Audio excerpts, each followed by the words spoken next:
देश भर में 21 राज्यों की 102 लोकसभा सीटों पर नामांकन शुरू। इसमें तमिलनाडु की 39, राजस्थान की 12 और मध्य प्रदेश की 6 सीटें शामिल। 27 मार्च तक होंगे नामांकन। बिहार में इंडिया गठबंधन हुआ मजबूत। जन अधिकार पार्टी इंडिया गठबंधन में होगी शामिल। जाप के प्रमुख पप्पू यादव कांग्रेस की टिकट पर पूर्णिया से लड़ सकते हैं चुनाव। बिहार में आरजेडी कांग्रेस की बैठक आज, सीट शेयरिंग पर लग सकती है मुहर।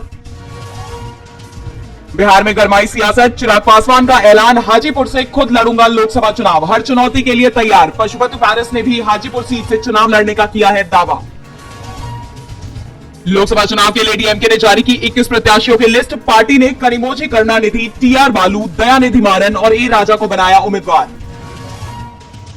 तमिलनाडु के लोगों को बम लगाने वाले अपने विवादित बयान पर मोदी सरकार में केंद्रीय मंत्री शोभा करंदलाजे को मांगनी पड़ी माफी। मुख्यमंत्री एमके स्टालिन ने की कार्रवाई की मांग।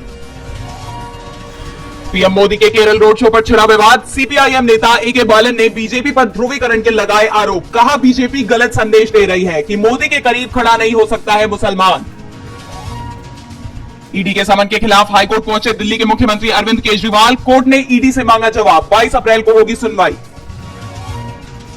टैक्स असेसमेंट केस में कांग्रेस की याचिका पर सुनवाई आज। कांग्रेस ने आयकर विभाग द्वारा पार्टी के खिलाफ 3 साल की मूल्यांकन कार्यवाही शुरू करने के आदेश के खिलाफ दिल्ली हाईकोर्ट में दाखिल की याचिका।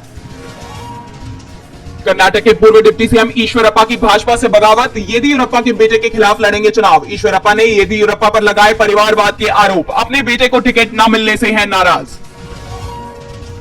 भारत की तुलना में पाकिस्तान ज्यादा खुशहाल। वर्ल्ड हैप्पीएस्ट कंट्री की लिस्ट में पाक 108वें जबकि भारत 126वें पायदान पर। 7वीं बार टॉप पर है फिनलैंड।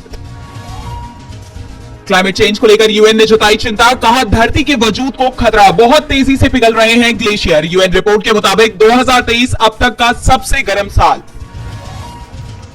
पाकिस्तान के राष्ट्रपति आसिफ अली जरदारी और पूर्व प्रधानमंत्री बेनजीर भुट्टो की बेटी आसिफा भुट्टो की पॉलिटिक्स में एंट्री। उपचुनाव के लिए भरा नामांकन, हासिल है फर्स्ट लेडी का दर्जा।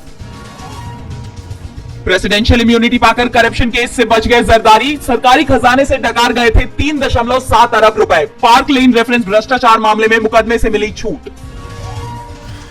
रूस की चीन से बढ़ रही है नजदीकियां। राष्ट्रपति बनने के बाद व्लादिमीर पुतिन सबसे पहले कर सकते हैं चीन का दौरा। चीन के राष्ट्रपति शी जिनपिंग से करेंगे मुलाकात।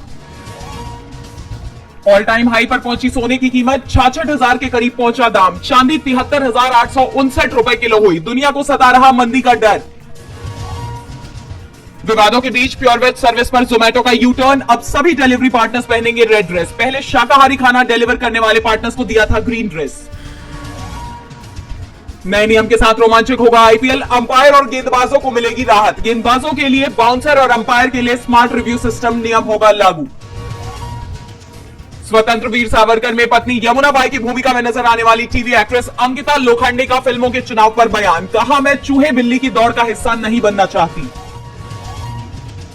ऑडियंस डिमांड पर मिर्जापुर 3 का फर्स्ट लुक जारी। जल्द ही ओटीटी प्लेटफॉर्म पर मचाएगी धमाल।